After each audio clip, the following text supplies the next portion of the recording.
Hey folks, Gary here. Happy Tuesday morning to you. I hope you're having a fantastic day. Every day is a great day to be alive, especially when you're walking with your Lord.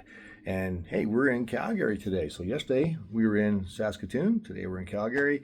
Who knows where we'll be tomorrow? Actually, we'll be here tomorrow, but probably heading back shortly after that. But besides all that, we've been talking about Isaiah 35, 35, 34. What am I on here? 35.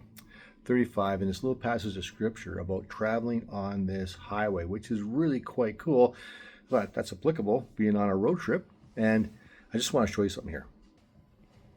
If you look over there, this is one thing I miss about being in Calgary. I zoom in, you can see the mountains right there if it focuses on it. Yeah, kind of focuses. Anyways, we can see the mountains right there, which is kind of cool. At least I think that's cool. Anyways, little bit of a sightseeing for you there. Anyways, looking at Isaiah 35, there's one part of the scripture that I'm almost a little confused about. I got to do a lot of study on this, but it's verse 8, and it says this: "And a highway shall be there, and it shall be called the way of holiness. The unclean shall not pass over it. It shall belong to those who walk on the way.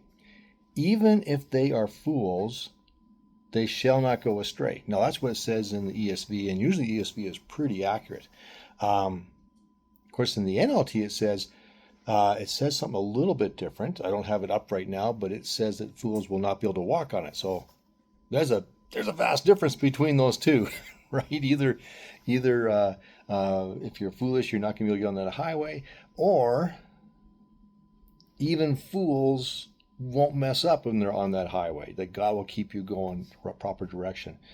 Well, I think when we read that, well, one thing, read commentaries, read other versions, and see what they say. That's what I'm going to be doing.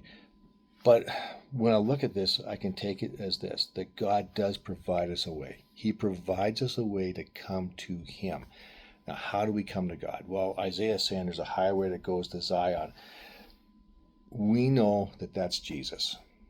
We come to God through Jesus. Jesus actually is God, but we come to Him through the sacrifice that He paid on the cross for us.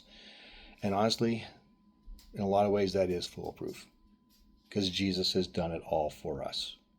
We just simply have to come to Him and say, "Lord, would you forgive me of my sins? Will you forgive me of my trespasses? Will you cleanse me?" And God says, "Absolutely, I'll do that." I say, "Great, I want to turn from all that stuff. I want to follow you instead, because you are worthy to be followed." And God says, "That's what I've wanted all along, is for you to know me and to walk with me." And we can actually walk with God.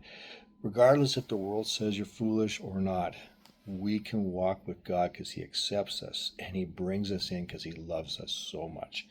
And that's a great truth to have. Now, I'll get this totally figured out by Sunday morning when we preach on it.